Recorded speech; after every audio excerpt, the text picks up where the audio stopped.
Hey everybody, this is Pastor Sean Odom from Crosspoint Church in Weatherford, Oklahoma with your God is Awesome and the Bible is Cool vlog. Today what I want to do is I want to tell you a couple stories. Three actually. The first one happened in World War I.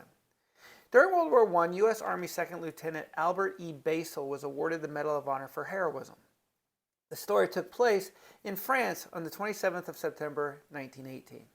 Now, on that day, Lieutenant Basel received word that a squad leader from his platoon was wounded while trying to capture a machine gun nest.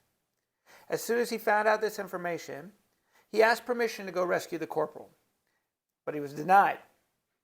Ever persistent, he asked again. Again, he was denied. Now, finally, after a third time asking, permission was granted. Facing machine gun and artillery fire, Lieutenant Basel reached the man and placed him on his shoulders. Unfortunately, he ended up being killed by enemy fire while trying to rescue the wounded man. I'll tell you the second story. While serving in Somalia in 1993, Master Sergeant Gary Gordon and Sergeant First Class Randall Shugart learned that ground forces were unable to secure one of the two Black Hawk helicopter crash sites. Enemy forces were closing in, and there were wounded personnel at the site. The two servicemen volunteered to be dropped into the location to help the downed crew, but they were denied.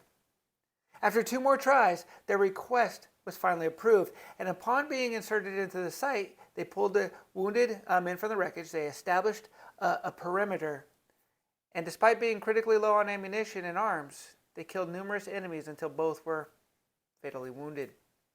The pilot of the helicopter, though, survived due to their efforts, and both received the Medal of Honor posthumously. Got one more story for you. Over 2,000 years ago, Jesus Christ was arrested and he was put on trial. And knowing that you needed rescuing from your sin, he volunteered to face torture and death to save you.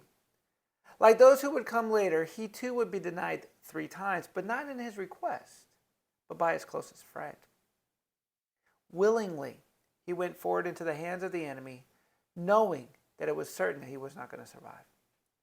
He was beaten, whipped, tortured, nailed to a cross, left to suffocate and die. But unlike those heroes that I just mentioned, Jesus didn't receive a Medal of Honor. Yet, all glory and honor is due him. See, his love for you pushed him to die for you. And that's why we're going to leave with our focal passage today from John 15:13 that says this: Greater love hath no man than this, that a man lay down his life for his friends. Don't ever forget that. God bless everybody.